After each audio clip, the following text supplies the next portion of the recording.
చిన్న ప్రార్థన ద్వారా కార్యక్రమం ప్రారంభించుకుందాం. పరలోకమందున మా తండ్రి నామమున స్తోత్రం. దయగల రాజా, ప్రేమగల మా దేవ, కృపామయుడైన సమాధాన అధిపతి, మా సృష్టికర్త మా దేవ, నీ వర్తమాన చేత నాతో మాతో మాట్లాడమని మా ప్రియ రక్షకుడు నరసింహారాయణ సముద్రాన్ని వేడుకుంటున్నాం పరమ తండ్రి. ఆమేన్. హల్లెలూయా. సర్వగంతమై మేసేకే చెందుగాక. ఈరోజు దేవుని తన సందేశం ద్వారా మనతో మాట్లాడబోతున్నాడు. ఈరోజు అంశం ఏంటంటే, నిత్య స్తుతి చేసే యథార్థవంతుల సభ ఎలా ఉంటుందో తెలుసా? అది ఎలా ఉంటుందో ఈరోజు తన కనికరం చొప్పున యేసయ్య కనికరం చొప్పున మనతో మాట్లాడను గాక. పరిశుద్ధాత్మ దేవుడు మనకు సహాయం చేయను గాక.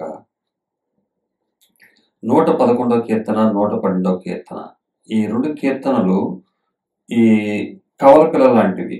2 కీర్తనలు కూడా కవలపిల్ల లాంటివి. ఈ యొక్క కీర్తనల్లో పూర్తిగా మనం నేర్చుకుందాం. దేవుని యొక్క తన సందేశాన్ని ఏం తెలియజేస్తున్నాడో మనం చూద్దాం. ఎందుకంటే దేవుని యొక్క సందేశాన్ని మనం తప్పనిసరిగా క్రైస్తవుడిగా మనం తెలుసుకోవాలి. ఎందుకంటే మనం దృశ్యమైన వాటిని కాదు చూసేది, అదృశ్యమైన వాటిని నిదానించి చూస్తున్నాము. ఈ లోకంలో చూసినట్లయితే ప్రతి ఒక్కరికి ఒక దేవుడు ఉన్నాడు. ప్రతి ఒక్కరికి చర్చికి వచ్చేవాడు కూడా చాలా మందికి దేవుళ్ళు ఉన్నారు. కానీ పరలోక రాజ్యం మీద విశ్వాసం ఉంచిన వారికి మన దేవుడు ఇప్పుడు కనపడడు. ఆయన ఇప్పుడు కనపడడు. కానీ క్రైస్తవ్యంలో ఏం జరుగుతుందంటే, దేవుడు ఉన్నాడు అని నీకు పలానా విషయం ప్రార్థన చేసినప్పుడు అది నీకు కనబడుతుంది. ఆ సేవకులు, కొంతమంది సేవకులుగా పిలువబడుతున్నటువంటి వారు చెప్పినప్పుడు అవి నీకు కనబడుతున్నప్పుడు, ఉదాహరణకి గృహాలనే కానీ, పొలాలనే కానీ, ఉద్యోగాలనే కానీ, ఇవి కనబడుతున్నప్పుడు ఏమనిపిస్తుందంటే, ఇదిగో నా దేవుడు నాకు ఇది ఇచ్చాడు, ఒకప్పుడు నా పరిస్థితి ఇది, ఒకప్పుడు నేను ఇలా ఉన్నా, ఈ విధంగా నేడు ఇలాగున్నాను అంటే ఇక్కడ ఆల్రెడీ వాళ్ళు ఏం చేస్తున్నారంటే దేవుణ్ణి చూపిస్తున్నారు. అన్యులు చూసినా, ఎవరు చూసినా సరే ప్రపంచవ్యాప్తంగా వారు విశ్వసిస్తున్నటువంటి దేవుడు ఎవరో వారు చూపించగలరు. కానీ క్రైస్తవ్యంలో మన దేవుణ్ణి ఇప్పుడు మనం చూపించలేం. కానీ ఆ దేవుడు ఎవరంటే భూమిని, ఆకాశాన్ని సృజించిన దేవుడు అని మాత్రం మనం చెప్పగలం. అంతవరకే. మనం విశ్వసిస్తున్న దేవుణ్ణి ఎవరు అడిగినా కూడా ఈరోజు ఒక బిల్డింగ్ చూపించి, అది ఒక విగ్రహం, అది చూపించి ఇదిగో నా దేవుడు ఈ విధంగా నాకు ఇచ్చాడు, నా దేవుడు ఉన్నాడు, ఉనికిలో ఉన్నాడు అనట కారణం నాకున్నటువంటి ఆస్తులు, బిల్డింగులు, అలాగే ప్రజలు, పదవి, హోదా, ఉద్యోగం, ఇది నా దేవుడు ఇచ్చిందే అంటే చెప్పకనే చెబుతున్నారు. ఏమనంటే నా దేవుడు ఇది ఇచ్చాడు, దీనికి సాక్ష్యం ఇది. ఒకప్పుడు నా పరిస్థితి తింటా కూడా లేదు, ఇప్పుడు ఉంది అంటే నా దేవుడు నాకు ఇచ్చాడు. ఇది తింటాకి ఇచ్చింది కాదు, ఇంకా అనేక తరాలకి, అనేకులకు నేను పెట్టగలుగుటకు, అనేక తరాలకి సంపాదించుకున్నటకు నాకు ఇచ్చాడు అన్న సాక్ష్యంతో వారు ఏం చేస్తున్నారంటే తమకు కలిగినటువంటి దేవుణ్ణి చూపిస్తున్నారు. కానీ క్రైస్తవ్యంలో బైబిల్ చెప్పేది మాత్రం ఆయన ఇప్పుడు కనపడడు, ఆయన ఇప్పుడు కనపడ్డు అని నేను చదివిన బైబిల్ నాకు తెలియపరుస్తుంది. మరి నా చేతిలో ఉన్న బైబిల్ నాకు తెలియపరుస్తుంది. మరి మిగతా వారందరూ కూడా నా దేవుడు ఇది ఇస్తాడు, నా దేవుడు అది ఇస్తాడని చెప్తారు. వారి దేవుడు ఏ దేవుడో మరి నాకు తెలియదు. నా దేవుడైతే, మన దేవుడైతే, మన సృజించిన సృష్టికర్త అయితే మీరు ఇప్పుడు విశ్వసించండి. దానికి విశ్వసించడం గల కారణం నేను చెప్తున్నా, భూమిని, ఆకాశాన్ని నేను చేశా. నా రూపాన్ని మీరు ఎక్కడా పెట్టుకోలేరు, ఎక్కడా కనబడదు.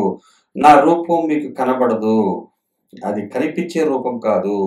మీకు కనిపిస్తున్న బిల్డింగులు ఇవన్నీ చూసి అవే మా దేవుడు అని చెప్పుకుంటే అది కరెక్ట్ కాదు అన్నది ఇక్కడ బైబిల్ తెలియపరుస్తుంది. అయితే నిత్య స్తుతి చేసే యథార్థవంతుల సభ ఎలా ఉంటుందో మనం తెలుసుకుందాం. ఎందువల్లంటే నిత్య స్తుతి ఉంది. ఈ లోకంలో కనపడే వాటిని ఇచ్చేటువంటివి దేవుళ్ళు అని చెప్పబడుతున్నటువంటివి, అది క్రీస్తు దగ్గరికి వచ్చి కూడా యేసుక్రీస్తు వారు ఇచ్చి అని చెప్పుకునే దాన్ని బట్టి కూడా వారు చెబుతున్నట్లుగా, వారు చేస్తున్నట్లుగా కనబడే వాటిని ఇచ్చేది, అది కొంతవరకే స్తుతి. అది కానీ ఇక్కడ మనం చూస్తే నిత్య స్తుతి ఉంటుంది. ఈ నిత్య స్తుతి మనం ఎలా చేయాలి? చాలా మందికి తెలీదు. ప్రార్థన ఎలా చేయాలో తెలీదు. ఏ విషయంలో ప్రార్థన చేయాలో తెలీదు. కానీ ప్రార్థన చేస్తారు. వారు చెప్తారు నీకు ఏది గుర్తొస్తే అది చేయమని. నువ్వు నాకు అది ఇచ్చావయ్యా, ఇది ఇచ్చావయ్యా, అలాగున్నావయ్యా, ఇలాగున్నావయ్యా, ఒకప్పుడు నా పరిస్థితి ఇదయ్యా. దేవుడు అది కాదు కోరుకుంటుంది. ఆయన కష్టార్జితంలో మనందరికి ఇచ్చేది ఆయనే ఇస్తాడు. ఏం కాదంటలా. కానీ ఆయన ఇచ్చేది ఓన్లీ అది మనలో కొద్దిగే బ్రతకటానికే శేష జీవితాన్ని ఆయన నోటి మాట చేత బ్రతకడం వరకే ఉపయోగపడుతుంది. ఒకవేళ అధికంగా ఇచ్చినట్లయితే అది ఉంచుకోమని చెప్పదు బైబిల్. ఇంకెక్కడ ఇన్వెస్ట్ చేయమంటుంది. ఈరోజు ఒక జీతగాడు ఉన్నాడంటే జీతం వచ్చేవారు ఉన్నారంటే వారు ఏం చేస్తారంటే ₹1,00,000 వచ్చినప్పుడు కనీసం 10,000 15,000 ఒక 20,000 సేవింగ్స్ చేస్తారు. తమ జీవితం కోసం సేవింగ్ చేసుకుని వారు ఏంటంటే ఫ్యూచర్లో ఎంతో కొంత దాస్తారు. కానీ అది కూడా దాయొద్దు. నీకు సరిపడా అయిన తర్వాత నీకు అవకాశం ఉన్నప్పుడు దేవుడు ఎవరినైనా చూపించినప్పుడు వారి మీద ఇన్వెస్ట్ చేయమంటుంది బైబిల్.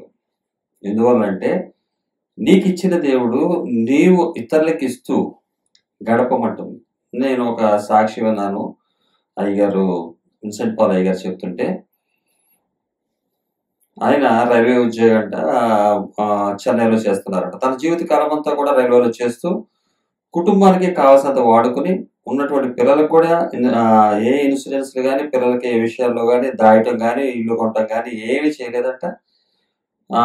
ఆయన జీతాన్ని మ్యాక్సిమం నెల వచ్చేసరికి మొత్తం ఖర్చు అయిపోయేదంట.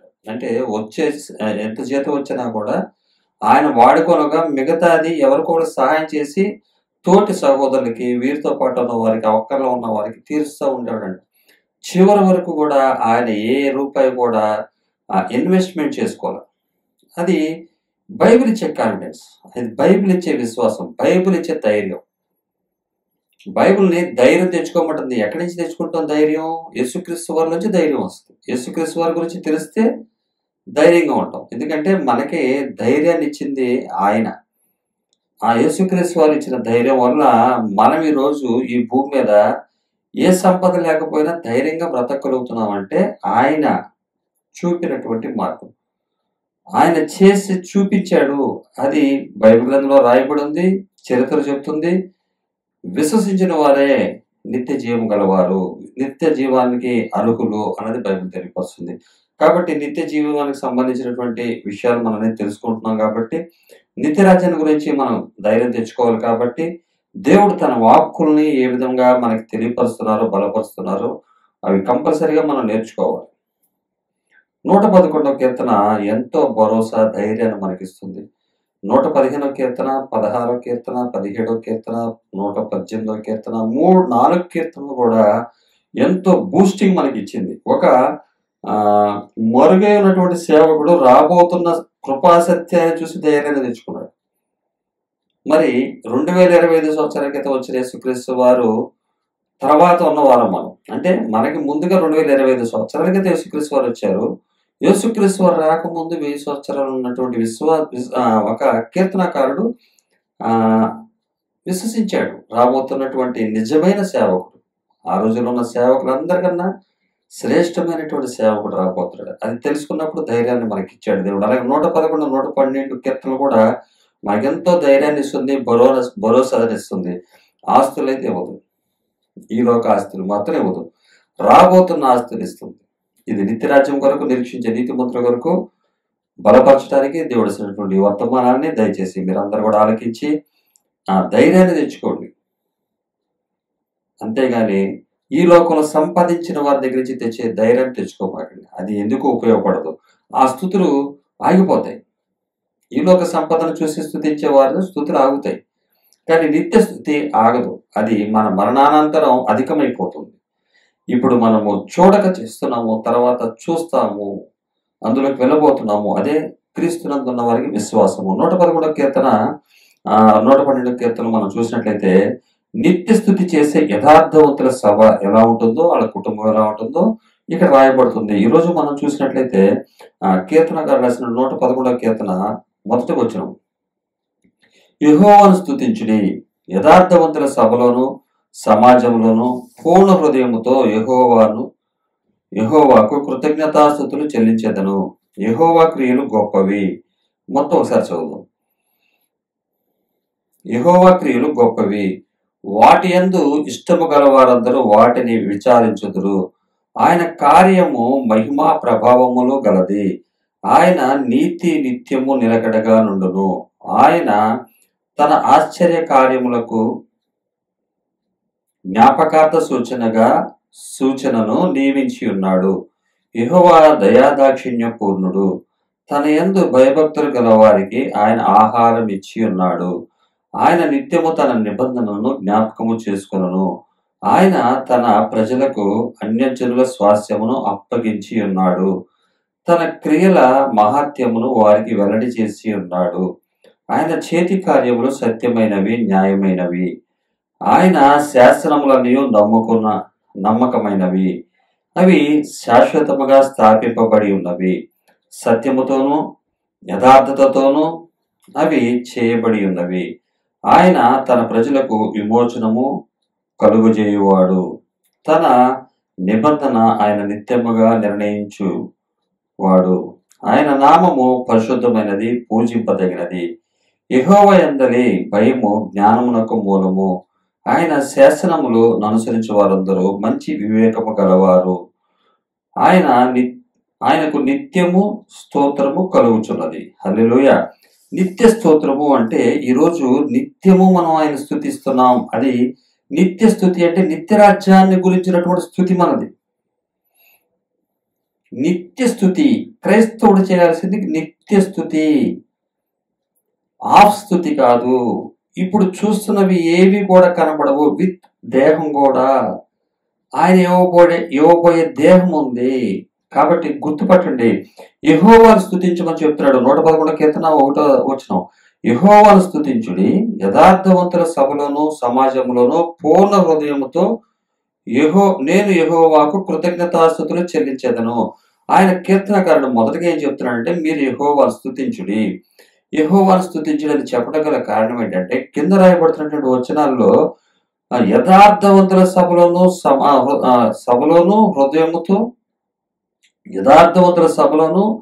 హృదయముతో నేను యెహోవాకు కృతజ్ఞతాస్తుతులు చెల్లించేదను. మనకు చెప్తున్నాడు, నేను చెల్లిస్తాను. ఎందువల్లంటే 2వ వచనం నుంచి 9వ వచనం వరకు ఆయన యొక్క గొప్పతనాన్ని చెప్తున్నాడు. ఇక్కడ ఎక్కడా కూడా ఆస్తులకు కనబడవు.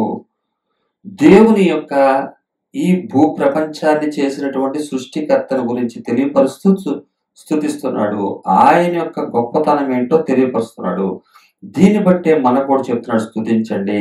ఇది యథార్థవంతుల సభలో, సమాజములో అంటే సంఘములో, యథార్థవంతుల సభలోను సంఘములోను ఈ విషయాన్ని మనం స్తుతించాలి. ఇది ఆ కీర్తనకారుడు మనకు తెలియపరుస్తున్నాడు. యథార్థవంతుల సభలోను సమాజములను పూర్ణ హృదయంతో నేను యెహోవాకు కృతజ్ఞతాస్తుతులు చెల్లించేదను.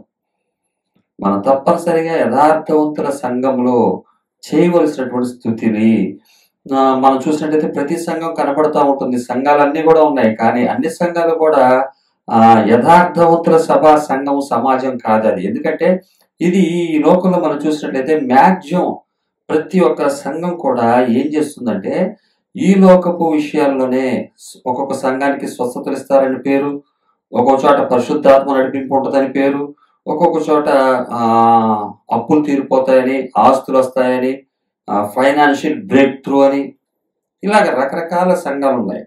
కానీ ఇది అది కాదు. అసలైన సంఘం ఏంటంటే యథార్థవంతుల సమాజము, సభ, సంఘము. వారు చెప్పాల్సింది పూర్ణ హృదయంతోనూ నేను యెహోవాకు కృతజ్ఞతాస్తుతులు చెల్లించెదను.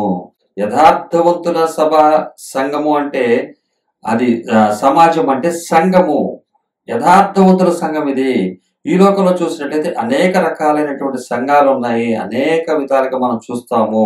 ఇవి ఫలానా సంఘం అని, ఈ సంఘంకి వెళ్తే మీకున్నటువంటి అనారోగ్య సమస్యలు పోతాయని, లేకపోతే కొన్ని సంఘానికి వెళ్తే ఫైనాన్షియల్ బ్రేక్ త్రూ అని, ఇంకో సంఘానికి వెళ్తే పరిశుద్ధాత్మ దేవుడు అని, కొన్ని సంఘానికి వెళ్తే దెయ్యాలు పోతాయని, ఈ రకరకాలైనటువంటి సంఘాలు ఉన్నాయి. కానీ నేడు నేను మీతో తెలియజేసే సంఘం ఏంటంటే సమాజం ఏంటంటే, యథార్థవంతుల సభ ఏంటంటే, సమాజం ఏంటంటే, అది యెహోవాను నిత్యము స్తుతించేది. నిత్య స్తుతి చేసే సంఘము.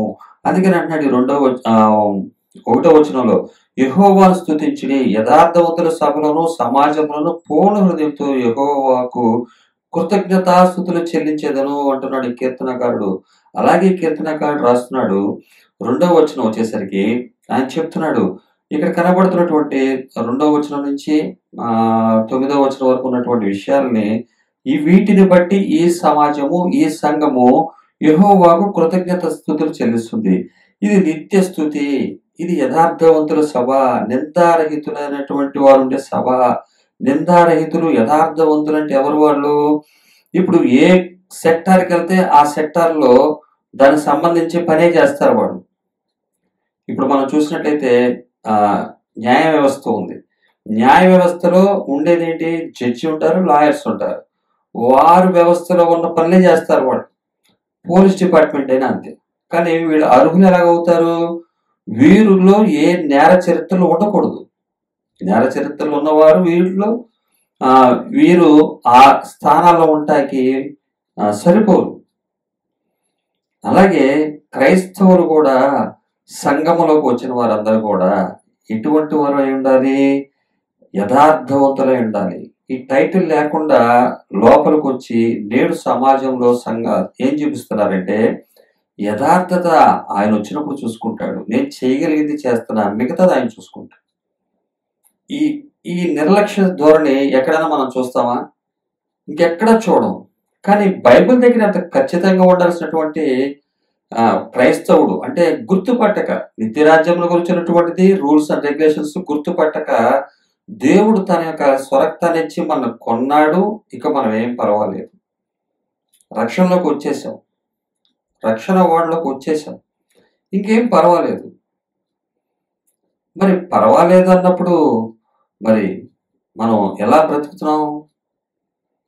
అలాగే అందరిని పర్వాలేదు అని 2 ముక్కలు చెప్పేసి ఇంటికి బైబిల్ చదువుకోండి, ఇంకెందుకు పర్వాలేదని చెప్పి ఒప్పించేచ్చుగా. ప్రతి వారం ఎందుకు సంఘానికి రావాలి? ప్రతి శుక్రవారం ఎందుకు రావాలి? అంటే ఆయన గణపరచడానికి. గణపరిచినప్పుడు ధనంతో సంబంధం ఏముంది? ఆయన లాస్ట్లో చూసుకునే లెక్క అయితే ఒక సంఘానికి మనని ఒక దేవుని యొక్క సన్నిధికి రప్పించే దేనికి? ఇప్పుడు స్కూల్కి వెళ్తున్నారండి, ఏం పర్లేదురా ఎగ్జామ్స్ వచ్చినప్పుడు చదవండి వెళ్ళిపోండి అని చెప్పి పంపించేస్తారా? చదువు చెప్తారు, చెప్పి తర్వాత ఎగ్జామ్స్కి వెళ్తారు. కానీ క్రైస్తవ జీవితంలో ఏ విషయాన్ని బోధపరచకుండా, ఏది తప్పు ఏది రైటో, మనం ఏ విధంగా మన ఆత్మ రక్షించబడుతుందో, ఏ విధమైనటువంటి వాటిని మనం చేయాలో ఇక్కడ కార్యాలన్నీ క్లియర్గా రాయబడి ఉన్నాయి. దేవుడు యేసుక్రీస్తు వారే స్వయాన చెప్పారు, మీరు కంపల్సరిగా గుర్తుపట్టాలి, మీరు ఎవరి మాటలు వింటున్నారు, ఏ మాటలు వింటున్నారు, నేను చెప్పింది కాకుండా వేరేదాన్ని వింటున్నారు లేదా చూసుకోమన్నాడు. ఇక్కడ యథార్థవంతుల సమాజము, సంఘము అన్నదే ఆయన చూసేది. యథార్థవంతులను చూస్తాడు, నిందారహితులను చూస్తాడు. ఇది తప్పనిసరి. ఏ సెక్టార్లో ఉన్న వాళ్ళు ఆ సెక్టార్లో వారిలో నేర చరిత్ర ఉండకూడదు. వారిలో ఏ విధమైనటువంటి నేర చరిత్ర ఉన్నా వారు దానికి అనర్హులు. ఒక అన్యాయస్తుడైన న్యాయాధిపతి ఉన్నట్లయితే ఎవరికి న్యాయం చేయగలడు? ఆయన ఎవరికి న్యాయం చేయలేడు. ఆయన అన్యాయస్తుడిగానే ఉండిపోతాడు. పోలీస్ అధికారి అయినా అంతే, డాక్టర్స్ అయినా అంతే, ఇంజనీర్స్ అయినా అంతే, ఎవరైనా అంతే, ప్రధానమంత్రి అయినా, ముఖ్యమంత్రి అయినా, మంత్రులైనా, ఎవరైనా సరే ఆ సెక్టార్లో తమకు కలిగిన దాంట్లో వారు యథార్థవంతులుగా ఉండాలి. ఎక్కడ ఉన్నా లేకపోయినా ఈ యేసుక్రీస్తు వారి దగ్గర కంపల్సరీగా ఉండాలి. ఎందుకంటే ఆయన హృదయాన్ని పరిశీలించేవాడు, అంతరంగాల్ని చూసేవాడు ఆయన. కాబట్టి క్రొత్త నిబంధన విశ్వాసులైనటువంటి మనము నిత్య స్తుతి చేసేవారము. కాబట్టి పాత నిబంధనలో ఉన్నటువంటి కీర్తనకారుడు వారు తెలియపరుస్తున్నారు. రాబోతున్న యేసుక్రీస్తు వారిని గురించి విన్నటువంటి వీరు రాస్తున్నటువంటి మాటలు ఆ దేవుని యొక్క గొప్పతనాన్ని గురించి తెలియపరుస్తున్న వారు వేరు. అందుకనే 2వ వచనం చూసినట్లయితే కీర్తన గ్రంథం 111 2వ వచనం, యెహోవా క్రియలు గొప్పవి. యెహోవా క్రియలు గొప్పవి అంటే ఆయన పనులు గొప్పవి. ఈ కీర్తనకారుడు యథార్థవంతుల సభలో, సంఘములో మొదటిగా ఈయన కృతజ్ఞతలు తెలియజేస్తున్నాడు. ఇది నిత్యం ఉంటుంది. ఆయన పనులు ఇక్కడ మనకు కనబడేది చాలా చాలా తక్కువే. భూమిని, ఆకాశాన్ని, ఆయన చేసిన విధానాన్ని అన్నీ కూడా చాలా తక్కువే. ఆయన క్రియలు గొప్పవి. ఎప్పటికప్పుడు మనం ఆయన క్రియలేంటో తెలుసుకోవాలి. ఆయన చేసిన క్రియల్లో ఉన్నటువంటి గొప్పతనాన్ని నెమరు వేసుకుంటూ ఉండాలి. ఇందులో పరిశీలించినట్లయితే అనేక సందర్భాల్లో ఆయన యొక్క క్రియలు మనకు కనబడతాయి. ఆయన క్రియలు గొప్పవి. వాటేంది ఇష్టము గలవారు వాటిని వివరించెదరు. ఇక్కడ మనం గమనించాల్సింది ఏంటంటే, లోకంలో సంఘాలుంటాయి, చర్చిస్ ఉంటాయి, చిన్న చర్చిలుంటాయి, పెద్ద చర్చిలుంటాయి. ఇలా రకరకాల చర్చిలుంటాయి. కానీ దేవుని ఇష్టం కలిగిన సంఘాలుంటాయి. అవేంటంటే దేవుని చిత్తాన్ని తెలియజేస్తాయి. దేవుడంటే ఇష్టం కాకుండా లోకంలో ఉన్నటువంటి ఫేమ్ కోసం, నేమ్ కోసం, వారికి కావాల్సినటువంటి సంపద కోసం, బ్రతుకు తెరువు కోసం ఉండేవారు ఉంటారు.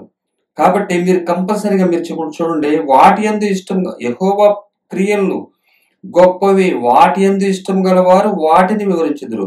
వాటి యందు మీకు ఇష్టం ఉంటే మీరు ఏం చేస్తారంటే వాటిని వివరిస్తారు. ఇది యథార్థవంతుల సంఘంలోనూ సభలోనూ జరిగేది. ఆయన క్రియలేంటో ఇక్కడ రాయబడుతుంది. మూడవ వచనం చూసినట్టయితే, ఆయన కార్యములు మహిమా ప్రభావములు గలది. ఆయన కార్యములు ఎలాంటివంటే మహిమా ప్రభావములు గలది. అవి చిన్న విషయం కాదు. ఇది మహిమతో కూడినవి, మహిమా ప్రభావములు కలిగినటువంటివి ఆయన యొక్క క్రియలు. ఆయన మహిమా క్రియలు చూసినట్లయితే కీర్తనకారుడు 96 అధ్యాయం 6వ వచనం కూడా చెప్తాడు, ఘనతా ప్రభావములు ఆయన సన్నిధిలో ఉన్నవి, బల సౌందర్యములు ఆయన పరిశుద్ధ స్థలములో ఉన్నవి.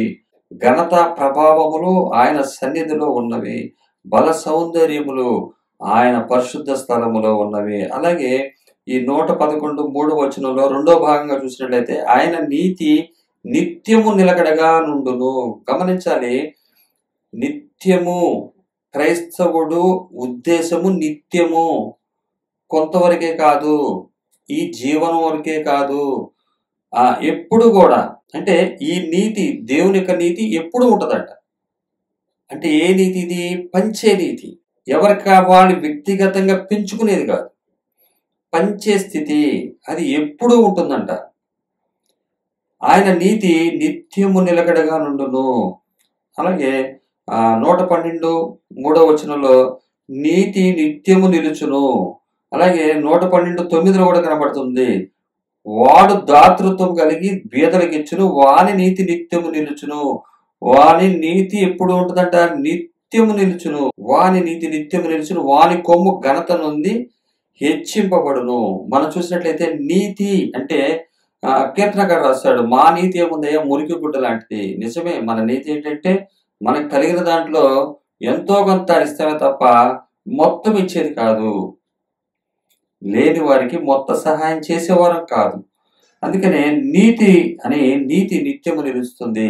నీతిని మనం గుర్తుపట్టాలంటే యేసుక్రీస్తు వారు ఈ భూమి మీద ఉన్నప్పుడు ఆయన చెప్తున్నటువంటి మాట మనం ఒకసారి చూసినట్లయితే మత్తయి సువార్త 21వ అధ్యాయము 31వ వచనం.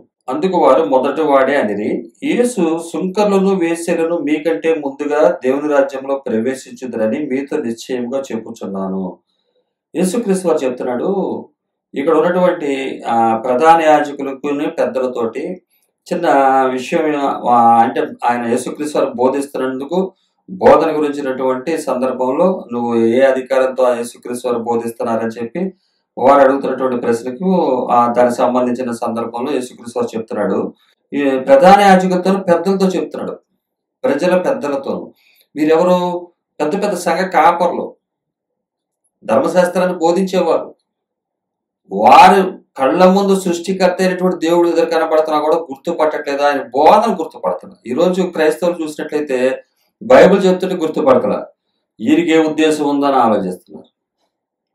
బైబిల్ సత్యం ఇదిరా అంటే కాదు, ఆ పాస్టర్ కరెక్ట్. ఎందుకంటే చక్కగా అసలు అరటిపండు ఒలిసి నోట్లో పెట్టినట్టు ఉంటుంది కదా.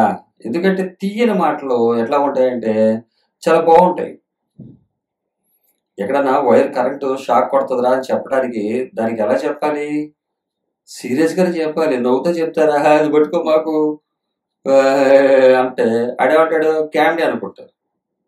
ఇది సీరియస్ రా, అక్కడ వైర్ షాక్ కొడుతుంది, ప్రమాదం జరిగిద్ది, ఎలమాగానే గట్టిగా అరుస్తారు, చెప్పాలి. మనోడికి ఏంటంటే మొహంలో లోపలే ఉందో తర్వాత సంగతి, ముందు పైకి నవ్వుతూ కనిపించి ఏం పర్లేదు బ్రదర్, ఏం పర్లేదు బ్రదర్ అంటే చాలు. స్కూల్లో టీచర్స్ ఎందుకని అంత ఇదిగా పిల్లల మీద కొట్టడం జరుగుతుంది నేర్చుకోకపోతే? నేను చూస్తున్నా, చాలా మంది చూస్తున్నా, ఇప్పుడు టీచర్స్ కూడా అర్థం కావట్లా. టీచ్ చేస్తున్న వారికి బైబిల్ అర్థం కావట్లా.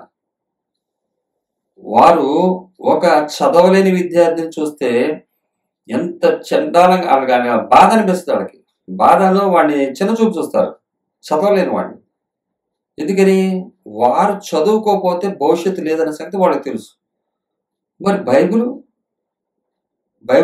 మరి అంతకన్నా శ్రేష్టమైంది కదా. బైబిల్ దగ్గరికి వచ్చి చదవాలనేటువంటి టీచర్సే కానీ, ఎంఎస్ చేసిన వారే కానీ ఎవరు వచ్చినప్పుడు కూడా నాకు అలాగ అనిపిస్తుంది. ఎందువల్లంటే చదువుకోలేని విద్యార్థిని చూస్తే, డల్ విద్యార్థిని చూస్తే టీచర్స్ ఎంత హేళనగా ఉంటారో నాకు అట్లా హేళనగా అనిపిస్తుంది. ఎందుకంటే బైబిల్ దగ్గరికి వచ్చి బైబిల్ కూడా నేర్చుకోకపోతుంటే. ఇక్కడ యేసుక్రీస్తు చెప్తున్నారు, ప్రధాన యాజకులతోటి పెద్దలతోటి చెప్తున్నారు, ప్రజల పెద్దలతోటి చెప్తున్నాడంటే ఆయన 23వ వచనం, 21వ అధ్యాయం 23వ వచనంలో మనం చూస్తాం. వారిని చూసి అంటున్నాడు ఆయన, మీరు యేసు సుంకరులను వేశ్యలను మీకంటే ముందుగా దేవుని రాజ్యంలో ప్రవేశించుతారని మీతో నిశ్చయంగా చెప్పుచున్నాను. 32వ వచనం, యోహాను నీతి మార్గమున మీ వద్దకు వచ్చెను, మీరు అతన్ని నమ్మలేదు. అయితే సుంకరులను వేశ్యలను అతన్ని నమ్మిరి. మీరు అది చూచియు అతన్ని నమ్మునట్లు పశ్చాత్తాపడకపోతిరి. ఏంటంట? చూచియు అతని నమ్మునట్లు పశ్చాత్తాపడకపోతిరి. దేవుని యొక్క మార్గాన్ని చూపించడానికి వచ్చినటువంటి వాడు ఆయన వచ్చిన ఎలా వచ్చాడంటే, ఆయన నీతి మార్గమున వచ్చిన యోహాను నీతి మార్గమున మీ యొద్దకు వచ్చాను, మీరు అతను ఏం చేయాల? నమ్మలేదు. అయితే సుంకరులను వేశ్యలను అతను నమ్మిరి. సుంకరులు వేశ్యలు ఎవరు? వీరు అన్యజనులు. వీరు సుంకరులు వేశ్యలు. వీరెవరంటే సుంకరులు వచ్చేసరికి ట్యాక్స్ కలెక్టర్స్, బాగా డబ్బు సంపాదించిన వారు. వీరు యోహాను మాట నమ్మారంట. బాప్తీసు ఇచ్చే యోహాను మాట నీతి మార్గం వచ్చి చూపించాడు, చూపిస్తే నమ్మారు. వారు నమ్ముతారంట. వేశ్యలు ఉన్నారే వారు కూడా, సమరయ స్త్రీ ఉంది కదా, అలాగా వాళ్ళు నమ్ముతారు. వారు మీకన్నా ముందుంటారన్నాడు. మరి ముందుండాల్సింది ఎవరు? ప్రధాన యాజకులు, సంఘ పెద్దలు, ప్రజల పెద్దలు. వీరు ఉండాల్సింది పోయి యేసుక్రీస్తు వారు ఎవరు చెప్తున్నాడు? సంఘంలో వాళ్ళు కాదు, బయట వాళ్ళు వస్తారంట. బైబిల్ దగ్గరికి వచ్చి బైబిల్ ప్రకటిస్తున్న వారు, బైబిల్ అంటే అలవోకగా అంటే చక్కగా ఏ వచనమైనా సరే చెప్పేయగలరు, కంఠస్థంతో సహా చెప్పేయగలరు, ఎక్కడ ఏముందో కూడా చెప్పేయగలరు. వారు రారంట, మీకన్నా ముందుంటారంటాడు. ఎందుకంటే నీతి మార్గాన్ని వారు గుర్తుపట్టారు. ఈరోజు క్రైస్తవ జీవితంలో నీతి మార్గాన్ని గుర్తుపడతారు. నీతి మార్గం ఏమనుకుంటున్నారంటే, ఏదన్నా సరే మనం ఆస్తులు సంపాదించుకుంటే, భూలోకాన్ని సంపాదించుకుంటే, ప్రజలను సంపాదించుకుంటే, పదవులు సంపాదించుకుంటే, ఉద్యోగాలు సంపాదించుకుంటే, ఆయన దగ్గర ఒక మాట చెప్పాలంటే ఏది అడిగితే అది పొందుకుంటున్నారంటే అది నీతి మార్గం అనుకుంటారు. మరి ఇక్కడ బైబిల్ చెప్పే నీతి మార్గం ఏంటి? యోహాను నీతి మార్గంలో మీ వద్దకు వచ్చాను, మీరు అతని నమ్మలేదు. యోహాను నీతి మార్గం రావడం ఏంటి? 1వ అధ్యాయం చూసినట్లయితే 6వ వచనం, మార్కు సువార్తలో నీతి మార్గంలో వచ్చినటువంటి యోహాను గారు ఎలా ఉన్నాడో చూడండి. యోహాను యొక్క తల్లిదండ్రులు ఎవరు? జకరియా, ఎలిజబెత్. ఆ జకరియా ఎవరు? క్రీస్తు, యాజకుడు, ఒక సంఘానికి కాపరి లాంటి వాడు అనమాట. 1వ అధ్యాయం 6వ వచనం మార్కు సువార్తలో మనం చూసినట్లయితే, యోహాను ఒంటె రోమములు వస్త్రమును మొల చుట్టూ తోలు దట్టియు ధరించుకునివాడు, అడవి తేనెను మిడతలను తినువాడు. ఏంటి? ఒక యాజకుని కుమారుడు ఎలా ఉన్నాడు? వస్త్రము మొల చుట్టూ తోలు దట్టియు ధరించుకునివాడు, అడవి తేనెను మిడతలను తినువాడు. అలాగే మత్తయి సువార్త 3వ అధ్యాయము 1-2 వచనాలు, ఆయన గురించి ఉన్నటువంటి ప్రవచనం, నీతి మార్గంలో వచ్చినటువంటి ఆయన గురించి యేసుక్రీస్తు వారు చెప్తున్నాడు. నీతి మార్గంలో వచ్చినటువంటి యోహాన్ని మీరు ఏం చేయలేదు, నమ్మలేదు. ఆయన మీ ముందు ప్రదర్శించబడ్డాడు. ఈ కీర్తనకారుడు 111వ కీర్తనకారుడు ఏం చెప్తున్నాడు? నిత్యము ఉండే నీతిని గురించి చెప్తున్నాడు. నీతి నిత్యము నిలుస్తుంది. ఏ నీతి అది? ఆయన నీతి నిత్యము నిలకడగా నుండును. ఇది యథార్థవంతుల సంఘము సభ. ఈయన చూడలా ఇక్కడ, ఈ కీర్తనకారుడు చూడలా, విన్నాడు. కానీ ప్రధాన యాజకులు, తర్వాత సంఘ పెద్దలు వీరందరూ కూడా ఏం చేశారు? చూశారు. మీ ముందు మీకు కనిపించాడని చెప్తున్నాడు యేసుక్రీస్తు వారు. అయితే ఇక్కడ 3వ అధ్యాయం 1వ వచనంలో 2వ వచనంలో యోహాను గారి గురించి 3వ వచనం వరకు, ఆ దినముల యందు బాప్తిస్మిచ్చు యోహాను వచ్చి, పరలోక రాజ్యము సమీపించి ఉన్నది, మారు మనసు పొందుడని యూదయ అరణ్యంలో ప్రకటించుచుండెను. ప్రభు మార్గం సిద్ధపరచుడి, ఆయన త్రోవలు సరళము చేయడని అరణ్యములో కేకవేయు నొకని శబ్దము అని ప్రవక్త అయిన యెషయా ద్వారా చెప్పబడిన వాడు ఇతడే. ఇక్కడ రాయబడుతున్నటువంటి విషయం చూసినట్లయితే, ఈ బాప్తిసమిచ్చే యోహాను గారి గురించినటువంటి సాక్ష్యాన్ని మనం చూస్తాం. నీతిమంతుడు ఎలా ఉంటాడు అన్నది ఈ యొక్క బాప్తిసమిచ్చే యోహాను గారిని చూస్తే మనం గుర్తుపట్టవచ్చు. అందుకని అంటున్నాడు ఆయన, ఆ నీతిమంతుని యొక్క మాటలు మీరు వినలేదు, ఆయన మీ ముందు ప్రదర్శించబడ్డాడు. ఏ నీతి నిత్యం ఉంటుంది? ఈ లోక సంపాదించుకున్న నీతి కాదు, దాన్ని వదిలినటువంటి నీతి మనకి ఇక్కడ కనబడుతుంది. నీతి మార్గమున ఆయన వచ్చాడు. అదే నీతి మార్గమున బోధించడానికి రాబోతున్నటువంటి యేసుక్రీస్తు వారి గురించి ప్రకటించడానికి వచ్చాడు. ఈయన ఎవరంటే, నేను ఆయన చెప్పులు వాడు కూడా ఇప్పుడొక హరువుడను కానన్నాడు. నేనైతే ఇంకా తేనె అయినా తిని బ్రతుకుతున్నా, అది కూడా తినకుండా బ్రతికేవాడు. నాకన్నా ఇదిగా ఉండే ఆయన గురించి నేను చెప్తున్నాను. ఆయనతో నేను ముందుగా వచ్చాను, నా వెనక వచ్చేవా ఆయన చెప్పుల వారు కూడా నేను ఎప్పలేను అంటాడు. అంటే ఈయన నీతి ఇంటిదిగా అడిగితేనే తిని బ్రతుకుతున్నటువంటి ఈయన నీతి ఇలా ఉంటే, నీతి మార్గంలో ఉంటే, ఆయన అధికమైనటువంటి నీతి కలిగిన వాడని మనం గుర్తుపట్టచ్చు. యేసుక్రీస్తు వారిని గురించినటువంటి ఈ యొక్క నీతిమంతుడంటే యేసుక్రీస్తు వారే. హల్లెలూయా. ఆ నీతి కలిగినటువంటి యేసుక్రీస్తు వారి యొక్క సంతానం మనము. కీర్తనాకారుడు 111వ కీర్తనలో సంఘములో యథార్థవంతుల సభలో ఉండే శిష్టాన్ని దేవుని ఆత్మ ద్వారా ఎరిగిన వాడే ప్రకటిస్తున్నాడు. ఆ దేవుని యొక్క గొప్పతనాన్ని, ఆయన మహిమ ప్రభావములు గలది, ఆయన కార్యములు మహిమా ప్రభావములు గలది, ఆయన కార్యములు పనులు ఎలాంటివంటే మహిమా ప్రభావములు గలది. మనం చూసే ఈ లోకంలో కనబడే స్థితిలో ఉన్న వాటిలో ఏది కూడా, ఎందువల్లంటే బైబిల్లో ఆయన గుర్తుపట్టాడు. ఆయన ఇంకా ఇది ఒక చిన్న విషయం కాదు. ఈ యొక్క వచనంలో మనకి రాయబడిందంటే, ఆయన సంపూర్ణతలోకి వెళుతూ నిలకడగా ఉండి ఆయన ఏం చేస్తున్నాడంటే, ఆయన నీతి నిత్యము నిలకడగా ఉంటుంది. ఎందుకంటే రాబోతున్న యేసుక్రీస్తు వారి విషయమై ఈ కీర్తనకారుడు తెలియజేస్తున్నాడు.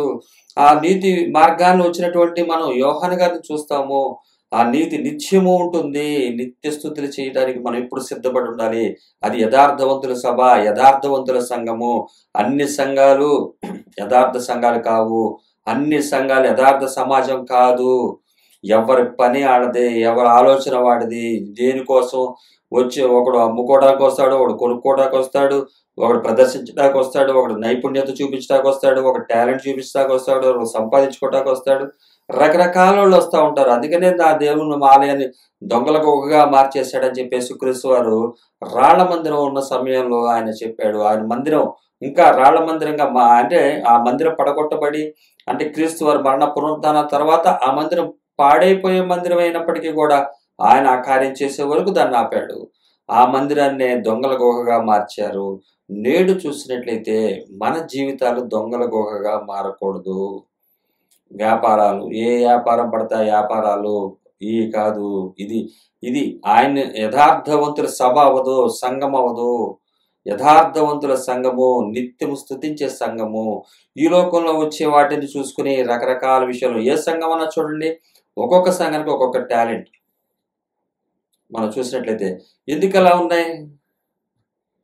ఒక్కటిగా ఉండాలని చెప్పి బైబిల్ ఇస్తే ఒకటిగా ఉండట్లా.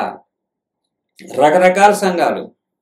ఏ సంఘానికన్నా చూడండి, పేర్లు చూసినట్టయితే ఆ సంఘ కాపరి పేర్లే.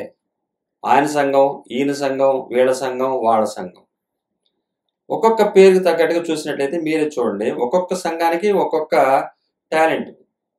ఆ సంఘంలో స్వస్థతలు వస్తాయి. ఇంకో సంఘంలో ఫైనాన్షియల్ బ్రేక్ త్రూ, ఇంకో సంఘాల్లో వచ్చేసరికి దెయ్యాలు పోతాయి, ఇంకో సంఘానికి వస్తే పరిశుద్ధాత్మ దేవుడు మాట్లాడతాడు అని చెప్పడం. చిన్న సంఘాలా పెద్ద సంఘాలా అని కాదు ఇక్కడ. ఒక సేవకుడు ఆయన పేరు మీదే నడుపుకుంటాడు. ఆయన యొక్క ఇది పేరు ప్రకారమే, ఆయన నైపుణ్యత ప్రకారమే, టాలెంట్ ప్రకారమే ఆ సంఘాలు ఉంటాయి రకరకాలుగా. కానీ ఒకే సంఘం యథార్థవంతుల సభ ఎలా ఉంటుందో ఇక్కడ రాయబడుతుంది. ఇదొక్కటి గుర్తుపడితే మీరు నిజమైన సంఘం ఏదో గుర్తుపట్టచ్చు. నిజమైన సంఘము ఒక్కటే సంఘము, అది ఇక్కడ కీర్తనాకారుడు తెలియజేస్తున్నాడు. ఆ సంఘం చెప్పే స్థుతి ఏంటన్నదే మనం ఈరోజు నేర్చుకుంటున్నాము. ఇక్కడ కీర్తనాకారుడు చెప్తున్నటువంటి మాట, నీతి నిత్యము నిలకడగా ఉండును. 3వ వచనం, 111వ కీర్తన 3వ వచనం. ఆయన నీతి ఏంటంటే నిత్యము నిలకడగా ఉంటుంది. ఆయన నీతి శాశ్వతమైనది, శాశ్వతమైనటువంటి నీతి. అదే చూసాం కదా, యోహాను గారు బాప్తిస్మం ఇచ్చే యోహాను గారు నీతి మార్గాన్ని వచ్చాడు. అదే నీతి మార్గాన్ని వచ్చినటువంటి ఆయన రాబోతున్న యేసుక్రీస్తు వారి గురించి చెప్తున్నాడు. నేను ఆయన చెప్పులు వారిని విప్పుటకు కూడా అర్హుడను కాదు, నా వెనక వచ్చేవాడు, నేను నీళ్ళల్లో మీకు బాప్తిసిస్తున్నాను, ఆయన మీకు పరిశుద్ధాత్మలో బాప్తిసిస్తాడు. ఎంత ఉన్నతమైన స్టేజ్ చూడండి. నా నీతే ఉంది అంటే మిడతలను తిని అడవిలో బతుకుతున్న తోలు దట్టి కట్టుకున్నటువంటి ఆయన నా నీతే ఉంది, నాకన్నా గొప్పవాడు వస్తున్నాడు. నిజమే, యేసుక్రీస్తు వారి నీతి ఇంకా అధికమైనది. ప్రదర్శించక ముందే కీర్తనాకారుడు స్తుతిస్తున్నాడు, కృతజ్ఞతాస్తుతులు చెల్లిస్తున్నాడు. రాబోతున్న యేసుక్రీస్తు వారిని గురించి తెలుసుకున్నటువంటి ఆయన, ఆ కీర్తనాకారుడు చెప్తున్నటువంటి నిత్య స్థుతి మనం చూసినట్లయితే ఇక్కడ కొరింథీయులకు రాసిన 2వ పత్రిక 8వ అధ్యాయం నుంచి, కొరింథీయులకు రాసిన 2వ పత్రిక నీతిని గురించి ఇంకా మనం చూసినట్లయితే మనకి కనబడుతుంది. యేసుక్రీస్తు వారు ఉన్నతమైనటువంటి నీతి మనకి చాలా ఉంది ఆయన దగ్గర, ఆయన విషయాలు చెప్పడానికి. అయితే పౌలు గారు కూడా ఈ నీతిని గురించి తెలియపరిచినటువంటి విషయంగా మనం చూడొచ్చు. 13వ వచనం, 8వ అధ్యాయము 13వ వచనం, కొరింథీయులకు రాసిన 2వ పత్రిక. ఇతరులకు తేలికగాను మీకు భారంగానే ఉండవాలని ఇది చెప్పుటలేదు గాని, హెచ్చుగా కూర్చుకున్న వానికి ఎక్కువ మిగలలేదు, తక్కువగా కూర్చుకున్న వానికి తక్కువ కాలేదనియు వ్రాయబడిన ప్రకారము అందరికీ సమానంగా ఉండు నిమిత్తమును ప్రస్తుతమందు మీ సమృద్ధి వారి అక్కరకును మరి ఒకప్పుడు వారి సమృద్ధి మీ అక్కరకును సహాయమై ఉండవాలని ఇలాగూ చెప్పుచున్నాను. ఎలాగూ చెప్తున్నాడు? హెచ్చుగా కూర్చుకున్న వారికి హెచ్చుగా లేదు. ఇది భారం పెడతలా. దేవుడు ఏం చెప్తున్నాడంటే మీకున్నవన్నీ కూడా షేర్ చేసుకోండి. నేను వచ్చే వరకు మీరేం చేయండి, నా మాట జవదాటద్దు, అధికంగా కూర్చుకోవద్దు, లేనప్పుడు సహాయం చేసుకోండి. ఒకరి దగ్గర ఉన్నప్పుడు ఒకరి దగ్గర లేకపోవచ్చు, ఒకరికొకరు ఇచ్చు పుచ్చుకోండి. ఈ రోజు నా దగ్గర ఉంది, రేపు నీ దగ్గర ఉంటుంది. ఈ రోజు నా దగ్గర ఉన్నప్పుడు నీ దగ్గర లేనప్పుడు నేను ఇవ్వాలి, అలాగే నీ దగ్గర ఉన్నప్పుడు నా దగ్గర లేనప్పుడు నువ్వు ఇవ్వాలి. ఈ విధంగా చేయండి. ఎందుకంటే హెచ్చుగా కూర్చుకున్న వారికి హెచ్చుగా మిగలేదు, తక్కువగా కూర్చుకున్న వారికి తక్కువ కాలేదని ఏది మన్నా విషయంలో చెప్తున్నాడు ఆయన. ఇది ఒక భారం కాదు. మనం ఎప్పుడు కూడా క్రైస్తవ జీవితంలో ఎవరికి భారంగా ఉండకూడదు, కానీ ఒకరి భారం ఒకరు మోసుకోవాలి. మనకి కలిగి ఉన్న వాటితో తృప్తి కలిగి ఉండాలి. ఇది సిద్ధాంతం, ఇది సిస్టమ్. దేవుని దగ్గరికి వచ్చే ప్రతి ఒక్కరు కూడా చూపించాల్సింది ఇది. ఈరోజు క్రైస్తవ సంఘాల్లో చూడండి, కోటేశ్వరులకి ఒక తెగ, పేదవారు ఒక చోట, విధవరాళ్ళు ఇంకో చోట, ఆహారం లేనివాడు కళ్ళు ముందు కనబడుతున్నా కూడా వాడికి ఏం డబ్బులు ఇవ్వరు, వారికి ఆహారం పెట్టరు, ప్రార్థన చేస్తారంటారు. రా నాన్న ప్రార్థన చేస్తారా అంటే, అంటే నేను ఎత్తే కొద్దిగా ఎత్తాడు, దేవుడు ఎత్తే చాలా ఇస్తాడు. మరి మాకు తెలదేంటి, ఎక్కడ నేర్చుకున్నారో మరి ఇవన్నీ. అంటే అధిక ధనం ఏం చేస్తుందంటే అబద్ధాలని చేస్తుంది. ఎందుకంటే వారిని ప్రార్థన చేపిస్తున్నాము. మీరు వెళ్ళి దేవుణ్ణి అడగమని, దేవుని డబ్బులు అడగకూడదు. ఎప్పుడు మానుదినారా నేడు మాకు దయచేయమని అనమన్నాడే కానీ అడగమనలేదు. అది ఊరికి చెప్పలేదు. పరలోక ప్రార్థన అని చెప్పేసి కొట్టుపడేస్తుంటారు. ఆయన ఖచ్చితంగా చెప్పాడు, ఈ విధంగా మీరు ఉండాల్సిందే. ఆయన చెప్పింది చిన్న విషయాలు కాదు, ఆయన చెప్పింది ఖచ్చితంగా రాశారు అందులో బైబిల్లో. ఇది పరలోక ప్రార్థన అని తీసి కొట్టేడా కాదు.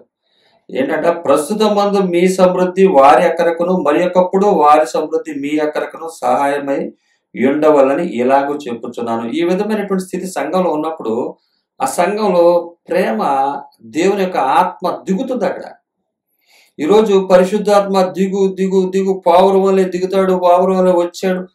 ఎక్కడ నేర్చుకుంటారు అర్థం కావట్లేదు.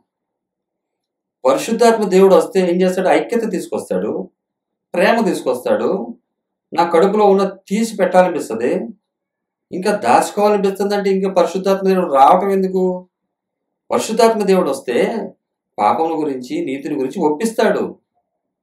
అసలు పరిశుద్ధాత్మ దేవుడు రారా అంటే వస్తున్న వాడికి ఇచ్చే మర్యాద ఏంటి? దాచుకోవటమా? ఇంకా అవకాశం ఉన్నంత వరకు ప్రజలు కనపడంగానే ఇంకా ఇంకా కావాలి, ఉండగా ఇంకా కావాలి. అంత ప్రేమ ఉంటే ఆస్తుల మీద కట్టుకోవచ్చు కదా, కట్టరు. అది ఆ లెక్కలు వేరు, దేని సెక్టార్ దానిది. న్యాయం, నీతి, ధర్మం, ఏంటది, నమ్మకస్తులు అంట. నమ్మకస్తులు, మంచి నమ్మకస్తులు అంట వాడు. ఏ డబ్బులు దానికి పెట్టేసేసి, అంటే కళ్ళ ముందు ఎవడేం కనపడుతున్నా కూడా వేరికి ఏం ఇవ్వరు. హెచ్చుగా కూర్చుకున్న వాడికి హెచ్చుగా మిగలలేదు, తక్కువగా కూర్చుకున్నట్టు తక్కువ కాలేదని చెప్పి మన్నాను గురించి ఆయన కోడీకరిస్తున్నారు ఇక్కడ పౌలు గారు. ఎందుకంత అవసరం ఆయనకి? ఒరే, మీ బుద్ధి తెలుసురా, మీ మానవ బుద్ధి తెలుసు, నైజం తెలుసు, మీ పెద్ద బుద్ధిమంతుల్లాగా, జ్ఞానవంతుల్లాగా మీకున్న జ్ఞానాన్ని ఎక్కడ ఉపయోగించాలో అక్కడ ఉపయోగించుకోకుండా ఇలాంటి పేదవారి దగ్గర మీరు ఉపయోగిస్తారని మీకు చెప్తున్నా ఏనండి. మన్నా తిన్నారు కదా, మన్నా తిన్నప్పుడు వారు కూర్చుని దాచుకుందామన్నా కూడా నెక్స్ట్ రోజు అది పనికి రాలేదురా. మీ డబ్బులు కూడా రేపు పొద్దున పనికి రావరా? తర్వాత ఎందుకు వచ్చింది మీకు చెబుతున్నాను ఏనండి. మీకు ఎక్కువ ఉంటే పక్కనోడికి ఇచ్చేసేయండి, తక్కువ ఉన్న రేపొద్దున ఆడిస్తాడు నీకు అని చెప్పి బైబిల్ చెప్తుంటే, ఇలా ఉంటే మీరు లోకానికి వెలుగవుతారా అని ఆ ఉద్దేశం. అది వెలుగు సంబంధులు వెలుగు మాటలు మాట్లాడతారు, చీకటి సంబంధులు చీకటి మాటలు మాట్లాడతారు. నేను ప్రార్థన చేస్తాను, నీ దేవుడు చూస్తాడు. నేను ఇస్తే కొద్దిగా ఇస్తాడు, ఆయన ఇస్తే ఎక్కువ ఇస్తాడు. కొత్త కొత్త డైలాగులు వస్తాయి, ఈ కొత్త కొత్త ఆలోచనలు వస్తాయి. ఎందుకంటే డబ్బు అబద్ధదానం ఏం చేస్తుంది అంటే అది మాట్లాడిస్తుంది. ఇంకేళ్ళు మాట్లాడేది ఉండదు. ఫస్ట్ వీళ్ళు మాట్లాడతారు, లేనప్పుడు దేవుని సత్యం మాట్లాడతారు. డబ్బులు వచ్చినప్పుడు అది మాట్లాడే వెరైటీగా ఉంటాయి. ఆ మాటలు చాలా వెరైటీగా ఉంటాయి, అసలు ఇంక మామూలుగా ఉండవు.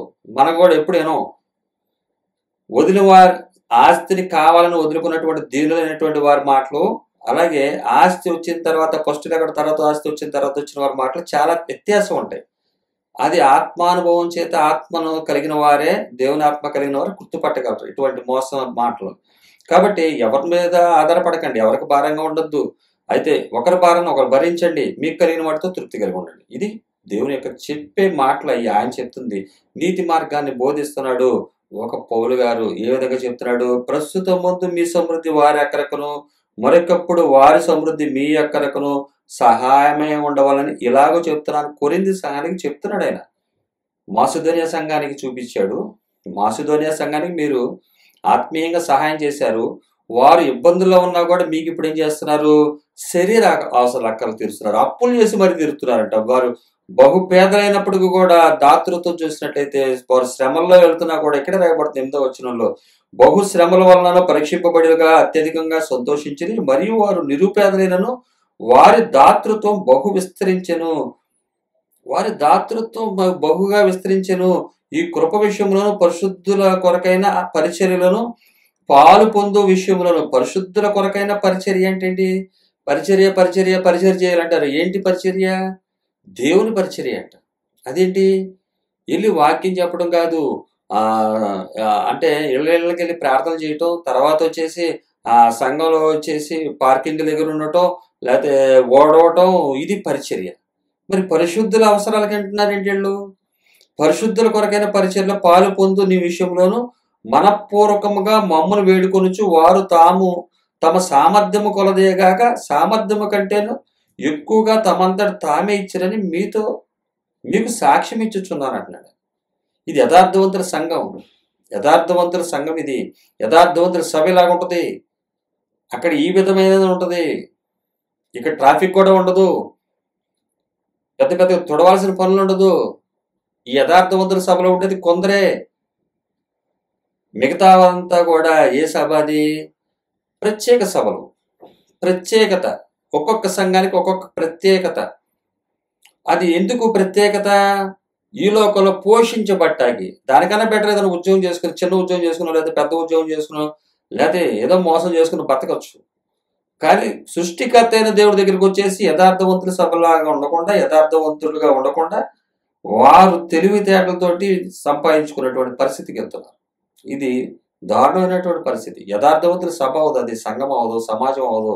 యథార్థవంతుల సభ ఎలా ఉంటుందో ఈ విధంగా మనం చూస్తే మనకు అర్థమవుతుంది. నీతి నిత్యము నిలకడగా ఉంటుంది. ఈ మాసిదోనియా సంఘం వారికి వీరి నీతి నిత్యము నిలకడగా ఉండే నీతిలో వాళ్ళు ఉన్నారు.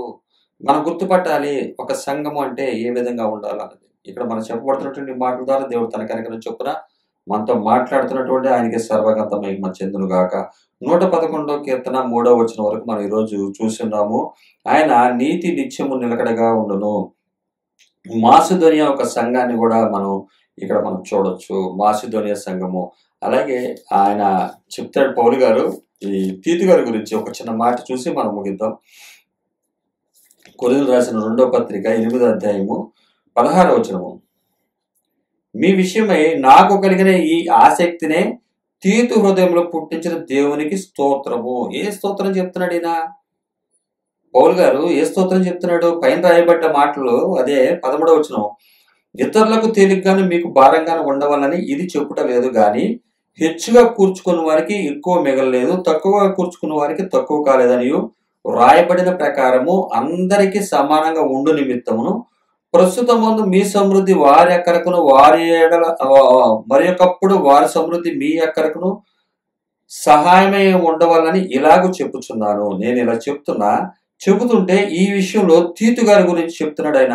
మీ విషయమే నాకు కలిగిన ఈ ఆసక్తినే, కొరింథీ సంఘానికి చెప్తుంటే ఈ ఆసక్తినే తీతు హృదయంలో పుట్టించిన దేవునికి స్తోత్రం.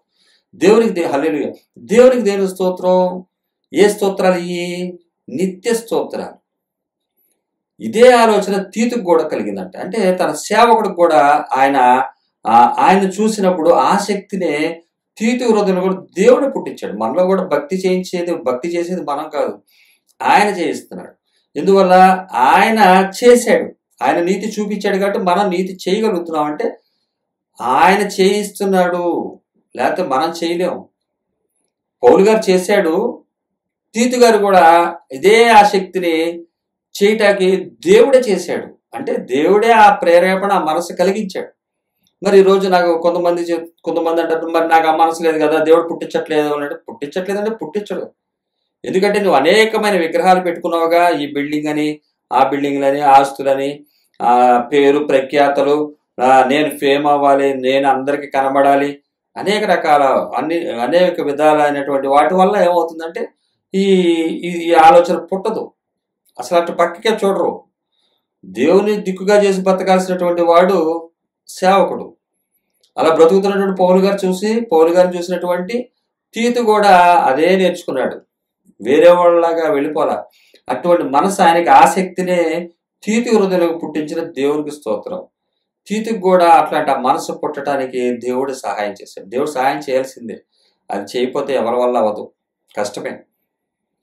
అలాగే నిర్లక్ష్యం చేస్తే ఎవరి ఆత్మీయ జీవితానికి వారికే సమస్య. కాబట్టి కీర్తనకారుడు క్రీస్తు పూర్వం 1000 సంవత్సరాల క్రితమే చెప్తున్నటువంటి నిత్య స్థుతి, నిత్యం ఉండే స్థుతి, అది యథార్థవంతుల సభ ఎలా ఉంటుందో మనకి కనబడుతుంది. యథార్థవంతుల సభ రాబోతున్నటువంటి నీతిమంతులైనటువంటి నిలకడగా ఉండే సభ. అది ఆ సభను గురించి మీరు స్తుతించండి. ఆయన యెహోవా క్రియలు గొప్పవి, ఆయన పనులు గొప్పవి, ఆయన మహాత్యము మహిమా ప్రభావము గలది, ఆయన కార్యము మహిమా ప్రభావము గలది, ఆయన నీతి నిత్యము నిలకడగా నుండును. ఆయన నీతి నిత్యము నిలకడగా ఉంటుంది. ఆ నీతి మనం చూసాం కదా. బాప్తిస్మ ఇచ్చే యోహాను గారిని మనం చూస్తాము. ఆ బాప్తిస్మ ఇచ్చే యోహాను గారు రాబోతున్న యేసుక్రీస్తు వారి గురించి సాక్ష్యం ఇస్తున్నాడు. ఆయన చెప్పులు వారిని విప్పుటకు కూడా నేను అర్హుడను కాను, ఇంకెంత నీతో చూడండి. ఆ గొప్పదనాన్ని కలిగినటువంటి యేసుక్రీస్తు వారి గురించి ఇప్పుడు వివరించాలంటే సరిపోదు. కాబట్టి మాసిదోనియా సంఘం గురించి కొరింథీ సంఘానికి తెలియజేస్తూ, కొరింథీ సంఘానికి చెప్తున్న సందర్భంలో తీతు గారి గురించి కూడా సాక్ష్యం ఇస్తున్నటువంటి ఇక్కడ పౌలు గారు మనం చూడొచ్చు. కాబట్టి మనం ఎలాంటి వారం అంటే నిత్య స్తుతి చేసేవారము. యథార్థవంతుల సభ, సంఘము ఎలా ఉంటుంది? రకరకాల లోక సాక్ష్యాలు, బోల్డ్ సాక్ష్యాలు చెప్తాడు. ప్రతిదీ సాక్ష్యమే, చాలా సాక్ష్యాలు. ఏదో ఒకటి ఉపయోగపడిపోతుంది సాక్ష్యం. దేనికి ఉపయోగపడాలి సాక్ష్యం? దే ఒక సాక్ష్యం చెప్తున్నప్పుడు ఆ సాక్ష్యం దేనికి ఉపయోగపడాలి? ఆత్మను రక్షించుకునే దానికి ఉపయోగపడాలి. శరీరాన్ని కాపాడుకుని అడిగి ఆత్మను నిర్లక్ష్య పెడితే నిత్య నరకమే అని బైబిల్ స్పష్టంగా చెప్తుంది. కానీ ఒక సేవకుడు, ఒక సేవకులు తమకు కలిగినటువంటి ఆలోచన ప్రకారమే, తమకు కలిగినటువంటి ఆలోచన ప్రకారమే సంఘాలను నడుపుకుంటూ నిత్య స్థుతి చేసే సంఘంగా కాకుండా తాత్కాలిక స్థుతుల మీదే ఆధారపడుతూ తాత్కాలికమైనటువంటి జీవితాన్ని గడుపుతున్నారు. అంటే వీరు ఇంకా నిజంగా గుర్తుపట్టలేదు, యేసుక్రీస్తు వారి మాటను విశ్వసించలేదు. విశ్వసించిన వాడు కలవర చెందడు అంటే ఏంటి అర్థం? నీకు ఇప్పుడు ఒక బిల్డింగ్ వస్తది. ఇంకా కలవరం ఏముంది? ఆయన దగ్గర విశ్వసించావు. ఇస్తా అన్నాడు ఇస్తాడు. ఇవాళ కాదు రేపు ఇస్తాడు. పెద్ద విషయం కాదు. ఒకళ్ళు కొనుక్కున్నారు కనబడుతుంది. అలాగే మనకి వస్తది. అది విశ్వాసం పెద్ద విషయం ఏం కాదు. కనపడని దానికే కదా కలవరపడేది. ఆళ్ళకి ప్రార్థన చేశారండి. ఎళ్ళిపోయారు. కనపడట్లేదు. వాళ్ళు ప్రార్థన చేసి మేము పొందుకుంటాం, మేము గొప్పోళ్ళం అని చెప్పి చాలా సంతోషించి ఆనందించారు. వాళ్ళు జీవితంలో మేము చూడలేదు. అయినా వాళ్ళు మరణించారు. నా పరిస్థితి ఏంట్రా? నిజంగా ఆళ్ళు ఉందంటావా? లేదంటావా? నాకన్నా ఎంతో భక్తిగా జీవించారు. వాడికే లేదంటే కలవరం వస్తది. అందుకనే అంటాడు కలవరపడమాకండి. మీ హృదయాలు కలవరం తెచ్చుకోమాకండి. నేను చెప్తున్నప్పుడు మీరు కలవరపడకండి. నేను చెప్తుంది నమ్మండి. ఇక్కడ మీరు ఏమి కూర్చుకోమాకండి. హెచ్చుగా కూర్చుకున్నవాడికి ఏం హెచ్చుగా మిగిలిపోదు. తక్కువ కూర్చుకున్నవాడు తక్కువగా ఉండదు. పెద్ద ధనవంతుడు పెద్దోడు అనుకుంటున్నారేమో. ఏం లేదు. అంత డూబు, తుస్సే. అంటూనే సంపాదించుకోకూడదు. వదిలి సంపాదించాలి. తుస్సు అని చెప్పాడంటే తుస్సుగానే ఉండాలి. కానీ ఏం లేదు తుస్సు అంటూ పుస్సుమని పెరిగిపోతూ ఉంటారు. చాలా విచారకరమైనటువంటి విషయం. తుస్సు కాదు, పుస్సు అనే అర్థం. తుస్సుమని చెప్పి మనతో చెప్పడం పుస్సుమని ఒకటి. ఎవరికేది నష్టం? ఎవరైతే మభ్యపెట్టారో వారికే నష్టం. కాబట్టి ఈ లోకంలోదంతా కూడా వ్యర్థమే అన్నట్టుగా ఇక్కడ పౌలు గారు కూడా తెలియజేస్తున్నాడు. హెచ్చుగా కూర్చుకుంటే హెచ్చుగా ఉండిపోదు, తక్కువ వాడికి తక్కువ ఉండదు. మీరేం కలవరపడమాకండి. ఉన్న దాంట్లో సరిపెట్టుకోండి. ఎవరికి భారంగా ఉండొద్దు. ఒకరి భారాన్ని ఒకరు భరించండి. ఎవరికి భారంగా ఉండొద్దు. అలాగే మీకు కలిగిన వాటితో సమృద్ధి కలిగి ఉండండి. ఒకరి అవసరం అక్కర్లో లేనప్పుడు ఒకరికి ఇవ్వండి. ఉన్నప్పుడు మీకు వారు సహాయం చేస్తారు. ఒకరు ఈ విధంగా ఆయన రాకడ వరకు మీకు కలిగిన వాటితో తృప్తిగా ఉండండి. ఇది నీతి మార్గము. యేసుక్రీస్తు వారు చూపించినటువంటి నీతి మార్గము. ఇది నిత్యము ఉంటుంది, నిలకడగా ఉంటుంది. ఈ షేరింగ్ చేయటం వల్ల మనం అనేకులు మనం ఏమవుతామంటే ఐక్యత వస్తది, ఆత్మీయత వస్తది, ప్రేమ వస్తది, సమానత్వం వస్తది. అప్పటి వరకు సమానత్వం రాదు. కాబట్టి ఆ సమానత్వం, లోకం సమానత్వం మనకు అనవసరం. కానీ యథార్థవంతుల సభ, సమాజము, సంఘము ఎలాగుంటుందో మనం గుర్తుపట్టాలి. ఇది మనం చేయాల్సింది. మనకు ఇవ్వబడినటువంటి వర్తమానం మనం చేయాలి. ఎవరి ఆలోచన వారికి ఉంటాయి. ఎవరి సంఘాన్ని వారు ఇష్టం వచ్చినట్టు వారు నడుపుకుంటారు. వారు గుర్తుపట్టితే మంచిది. లేకపోతే లోకంలో ఎంతో మంది ఉన్నారు గుర్తుపట్టలేని వారు. మనం ఏం పెద్ద ఫీల్ అవ్వాల్సిన పని లేదు. ఎందువల్లంటే ఈ యథార్థవంతుల సభ, సంఘం ఎలా ఉంటుంది, సమాజం ఎలా ఉంటుంది. కాబట్టి ఈ సమాజాన్ని మనం గుర్తుపట్టాలి. నిలకడగా నిత్యం ఉండే స్తుతి చేసే సంఘముగా ఉండాలి. నిత్య స్తుతి చేసే యథార్థవంతుల సభ ఎలా ఉంటుందో కొంత విషయాలు మనం చూసాము. మిగతా వచ్చిన తర్వాత దేవుడు తన కనికరం చొప్పున మనతో మాట్లాడతాడు, తెలియజేస్తాడు. దేవుడు రాకడ ఆలస్యమైతే మరొక సందేశం ద్వారా తన కనికరం చొప్పున మనం మరలా కలుసుకుందాం. దేవుడు తన సందేశాన్ని అందించినందుకు సర్వకంత మహిమ ఆయనకే చెందిస్తూ ఎల్లవేళ ఆయన సన్నిధి మనతో నడిపించును గాక. పరిశుద్ధాత్మ దేవునికి, తండ్రి కుమార పరిశుద్ధాత్మ దేవునికి ఎల్లప్పుడూ కృతజ్ఞతలు తెలియజేస్తూ దేవుడు తన కనికరం చొప్పున మనతో మాట్లాడినందుకు ఆయనకి సర్వకంత మహిమ చెల్లిస్తూ కార్యక్రమాన్ని ముగిద్దాం. ఆమేన్.